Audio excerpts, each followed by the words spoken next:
நம்ம மல்லி சீரியலில் இன்றைக்கி என்ன நடக்குது அப்படின்னு சொல்லிட்டு பார்த்தீங்கன்னா, ரேணுகா வந்து தம் வாயாலேயே தவளக்கிடும் அப்படின்ற மாதிரி தான் ரேணுகா வந்து அவங்க வாயை விட்டு மாட்டிக்கிட்டாங்க.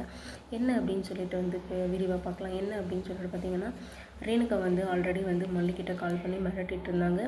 நீ என்னோடய விஷயத்திலே வந்து தலையிடுறியா, நீ என்னவே வந்து மாட்டி விடணும்னு பார்க்குறியா, உன்னால தான் எங்களுக்கு இந்த நிலமை, நீ சொல்லி தானே வந்து ரகு எங்களை எல்லாம் போலீஸ் வந்து பிடிச்சாரு, உனக்கு உனக்கு ஒரு தண்டனை கொடுக்கணும்னா அது வெண்பாவை தண்டிக்கிறதா தான் இருக்கும் அப்படின்னு சொல்லிட்டு வெண்பாவை வந்து ஏதோ பண்ணுறதா வந்து மிரட்டிட்டு வந்து இருந்தாங்க. நம்ம மல்லியும் வந்து வெண்பாவை ஏதோ பண்ணிட்டு போகிறா அப்படின்னு சொல்லிட்டு வந்து பரபரப்பாக வந்து வந்தாங்க. வந்ததும் வந்து வெண்பாவை பார்த்துட்டு நிறைய வெண்பாவை பார்த்துட்டும் கூட மல்லி வந்து ஏன் பொறுமையாக பேசிகிட்டு இருக்காங்க. அதாவது வந்து வெண்பாவுக்கு என்ன ஆயிருக்கு அப்படின்னா, காலில் வந்து வெந்நீரை வந்து ஊற்றிட்டு அது வந்து தடைய மாதிரி வலி ரொம்ப நிறையோட நம்ம வெண்பா குட்டி வந்து படுத்துட்ருக்காங்க. மல்லி இதை பார்த்துமே வந்து சைலண்ட்டாக பேசிகிட்டு இருக்காங்களே அப்படின்னு சொல்லிட்டு எனக்கு தோணுச்சுங்க. உங்களுக்கு அப்படி தோணுச்சா என்ன அப்படின்னு சொல்லிட்டு சொல்லுங்கள். மல்லி வந்து என்ன சொல்லிட்டுருக்காங்கன்னா, நீ எப்படி என் பொண்ணு காலில் வந்து வெந்நீரை ஊற்றலாம், உனக்கு என்ன உரிமை இருக்குது, நீ தான் அவளோட அம்மாவே கிடையாது இல்லை அப்படின்னு சொல்லிட்டு வந்து ஏதாவது அவளாக வந்து வாய் திறக்குவலா அப்படின்னு சொல்லிட்டு வந்து மல்லி வந்து பேசிகிட்டு இருந்தாங்க. அந்த இடத்துல வந்து மல்லி என்ன பேசிகிட்டு இருக்கா, ஆக்ஷனில் இறங்காமல் பாவம் வெண்பா குட்டி வெண்பாவோட காலில் வந்து வேணுன்ட்டு வந்து வெந்நீரை ஊற்றி அப்படி படுக்க வச்சுருக்கா. அந்த நிலமையில வெண்பாவை பார்க்குறதுக்கே ரொம்ப கஷ்டமாக இருந்துச்சு. அப்படி இருந்துமே நீ எதுவுமே பண்ணாத, இவ கூட வந்து நின்றுட்டு பேசிகிட்டு இருக்கே அப்படின்னு சொல்லிட்டு மல்லி மேலேயே நமக்கு கோபம் வந்துச்சுங்க. ஏன் மல்லி இப்படி பண்ணுறாங்க அப்படின்னு சொல்லிட்டு வெயிட் பண்ணி பார்த்தா, மல்லி வந்து வாயை கொடுத்து ரேணுகாவோட வாயை வந்து கிளறிட்டுருக்காங்க. எதுக்காக அப்படின்னா, அவளே வந்து ஏதாவது உண்மையை சொல்லணும் அப்படின்றதுக்காக. ரேணுகாவும் வந்துட்டு இந்த தண்டனை வந்து உனக்கானது, நீ தானே வந்து எங்களை மாட்டி விடுற, நீ இருக்கிற வரைக்கும் எங்களுக்கு ரொம்ப பிரச்சனை, நீ தான் எங்களுக்கு வந்து டிஸ்டர்பாக இருக்க, நீ இதுக்கப்புறம் வந்து சைலண்ட்டாக இருக்கணும், முடங்கி போகணுன்னா அதுக்காக தான் இந்த ஒரு தண்டனை உனக்கு கொடுத்துருக்கேன் அப்படின்ற மாதிரி வந்து ரொம்ப திமிராக வந்து பேசிகிட்டு இருந்தாங்க. நமக்கு மல்லி கோவம் வந்துட்டு அடிக்க போகிறாங்க. அதுக்கு வந்து ரேணுகா இருந்துட்டு, என் மேலே கை வைக்கிற வேலை இதுக்கப்புறம் உனக்கு தேவையில்லை மல்லி, நான் யார் என்னன்னு உனக்கு தெரியும்ல நல்லாவே, உருட்டல் மிரட்டலுக்கெல்லாம் நான் பயப்பட மாட்டேன், ஏன்னா வந்து நான் சுடர் அப்படின்ற விஷயம் உனக்கு தெரியல, என்ன நீ ஒன்றுமே பண்ண முடியாது, நீ ரகுவை வந்து போலீஸில் மாட்டி கொடுத்துட்டா நான் மாட்டிப்பேனா, நான் யார் என்ன அப்படின்றதெல்லாம் தெரிஞ்சுமே நீ மோதுற அப்படின்னா உனக்கு எவ்வளோ வந்து கொழுப்பு இருக்கணும் அப்படின்ற மாதிரி வந்து உளறிட்டுருக்காங்க எல்லாமே. நான் பெரிய ஆள் இவ அப்படின்னு சொல்லிட்டு. இதுக்கு எல்லாத்துக்கும் காரணம் ரகுவோட சப்போர்ட்டு. இப்போ ரகுவே வந்து போலீஸ் ஸ்டேஷனில் இருக்கார்.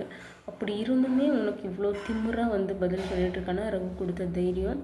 ஏன்னா வந்து ஆல்ரெடி ரேணுகாவுக்கு பயமாக தான் இருந்துச்சு, எங்கே மாட்டிப்போம் அப்படின்னு சொல்லிட்டு. பட் ரகு தான் வந்து நீ எதுக்கும் பயப்படாத, நீ என்ன பண்ணாலுமே வந்து நான் உனக்கு ஹெல்ப் பண்ணுவேன், நீ ஏதாவது ஒரு ஆபத்துனா அந்த இடத்துல வந்து நான் நிற்பேன் அப்படின்ற மாதிரி வந்து நிறைய வந்து சப்போர்ட் பண்ணி மோட்டிவேட் பண்ணி பேசி விட்டாங்க. அந்த மோட்டிவேட் பண்ணி பேசி விட்டது தான் மேடம் வந்து இங்கே வந்து ஓவர திமிராக வந்து பேசிகிட்டு இருக்காங்க.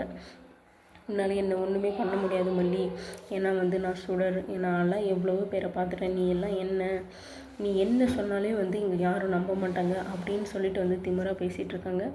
மல்லி ஏன் இப்படி பண்ணாங்க அப்படின்னு சொல்லிட்டு பின்னாடி தான் வந்து புரிஞ்சது. ஏன்னா வந்து மல்லியோட காலில் வந்து விஜய் வந்து கேட்டுட்ருக்காரு ஆப்போசிட்டில். சூப்பர் மல்லி, இந்த ஒரு நேரத்துக்காக தான் வந்து எல்லோரும் வந்து மரண வெயிட்டிங்கில் வந்து காத்துட்ருந்தோம், அதுவும் நடந்து போச்சு இன்றைக்கி.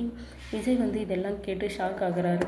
இப்போ என்ன அப்படின்னா, விஜய் வந்து சுடர் பேசினதை எல்லாத்தையுமே கேட்டாரா, நான் ரேணுகா இல்லை சுடர் தான் அப்படின்னு சொல்லிட்டு சொன்னதை வந்து கேட்டாரா, இல்லை வந்து நான் வந்து வெண்பா காலில் வந்து வெந்நீர் ஊற்றினேன் அப்படின்னு வந்து சொல்லிட்டு இருந்தாங்க, அவளுக்கு கொடுத்த தண்டனை அப்படின்னு சொல்லிட்டு. ஸோ அதை கேட்டுட்டு வந்து ஷாக் ஆகுறாரா அப்படின்றது தான் நம்மளோட கொஷின். இப்போ விஜய் வந்து எதுவுமே கேட்கல, வெண்பாவை வந்து காயப்படுத்தினதை மட்டும்தான் வந்து கேட்டிருக்காரு அப்படின்னா திரும்பவும் முதல்ல இருந்தா அப்படின்னு சொல்லிட்டு. பட் இருந்தும் வந்து நீ எப்படி வெண்பாவை வந்து காயப்படுத்தலாம், ஒரு அம்மாவாக இருந்துட்டு நீ எப்படி வந்து இப்படி பண்ணலாம் அப்படின்ற வந்து கேள்வி வந்து விஜய் கண்டிப்பாக வந்து கேட்பார். இதுக்கு வந்து ரேணுகா எப்படி பதில் சொல்லுவாங்க, இந்த விஷயத்துலேருந்து எப்படி தப்பிக்குவாங்க அப்படின்றதும் ஒரு பக்கம். அது போக நான் சுடர் தான் அப்படின்னு சொன்னதை கேட்டிருந்தா இதுக்கப்புறம் நடக்கிறது தான் வந்து வேடிக்கையான விஷயம். விஜய் வந்து இதுக்கப்புறம் வந்து என்ன பண்ணுவார், ரேணுகாவை என்ன பேசுவார், ரேணுகாவை என்ன பண்ணுவார், வீட்டை விட்டு வெளியே அனுப்புவாரா, இல்லை வந்து போலீஸில் வந்து பிடிச்சி கொடுப்பாரா இப்படின்னு சொல்லிட்டு பல கொஷின் இருந்தாலையும் விஜயும் மல்லியும் சேர்ந்துட்டு வந்து சொல்கிறத கதிரேசன் நம்புவாரா அப்படின்றது அடுத்தபடியான கேள்வி. ஏன்னா வந்து ஆல்ரெடி வந்து மல்லி சொல்லிட்டாங்க இவர் ரேணுகா இல்லை சுடர் அப்படின்னு சொல்லிட்டு. பட் அதை வந்து யாருமே நம்பலை. அது மட்டும் இல்லாமல் நீ சொல்கிறத நீ முந்தானையில் தான் விஜய் வந்து முடிச்சு போட்டு வச்சுருக்க, நீ என்ன மயக்கி வச்சுருக்கியோ தெரில, விஜய் வந்து உன் பேச்சை தான் கேட்குறாரு அப்படின்னு சொல்லிட்டு நிஷாவும் நிறைய டைம் சொல்லிட்டாங்க, கதிரேசனும் அப்படியே தான் சொல்லிகிட்ருக்காங்க. இப்போ அதுக்கு தகுந்த மாதிரி விஜயும் வந்து மல்லியோட பேச்சை கேட்டுன்னு தான் சொல்கிறாரு அப்படின்னு சொல்லிட்டு பேச போகிறாங்க. என்ன அப்படின்னா, நீ சொல்கிறதுனால தான் மாப்பிள்ளை வந்து அப்படி சொல்கிறாரு, என் பொண்ணுவே நீங்கள் என் பொண்ணு இல்லை அப்படின்னு சொல்கிறீங்களா அப்படின்னு சொல்லிட்டு திரும்பவும் கதிரேசன் வந்து விஜய்க்கும் மல்லிக்கும் வந்து எதிரியாக போகிறாரு. திரும்பவும் முதல்ல இருந்தா அப்படின்னு தான் ஆரம்பிக்க போகுது. ஏன்னா வந்து கதிரேசன் கிட்ட ரேணுகா வந்து உங்கள் பொண்ணு இல்லை அப்படின்னு சொன்னால் கண்டிப்பாக வந்து நம்ப போகிறது கிடையாது. அது விஜய் சொன்னாலுமே வந்து நடக்க போகாது. ஏன்னா வந்து ரேணுகா இருக்கிறது தான் வந்து மல்லியோட வாழ்க்கைக்கு ஆபத்து அப்படின்னு சொல்லிட்டு ரேணுகாவை நீங்கள் எல்லோரும் சேர்ந்து பிரிக்க பார்க்குறீங்க, உங்களுக்கு வந்து மல்லி கூட தான் சேர்ந்து வாழணும், அதுக்காக தானே நீங்கள் என் பொண்ணை இப்படி பேசுகிறீங்க அப்படின்னு சொல்லிட்டு கதிரேசன் வந்து ஆக்ஷனில் இறங்க போகிறாரு. திரும்பவும் வந்து குடைச்சல் கொடுக்கறது, அவருக்கு ஏதாவது ஒரு டிஸ்டர்ப் பண்ணுறது, இந்த மாதிரி வேலையெல்லாம் பண்ண போகிறாரு. இதுக்கப்புறம் விஜய் வந்து அவங்கக்கிட்ட இருந்து தப்பிச்சு இவர் ரேணுகா இல்லை சுடர் அப்படின்னு சொல்லிட்டு நிரூபித்து இதுக்கப்புறம் என்னென்ன நடக்குது அப்படின்றது தான் வந்து நம்ம பார்க்க போகிறோம். என்ன நடக்கும் அப்படின்னு சொல்லிட்டு கெஸ் இருக்கா, இல்லை வந்து விஜய் வந்து முழுசாக கேட்டாரா இல்லையா அப்படின்றத நம்ம வெயிட் பண்ணி பார்க்கலாம்.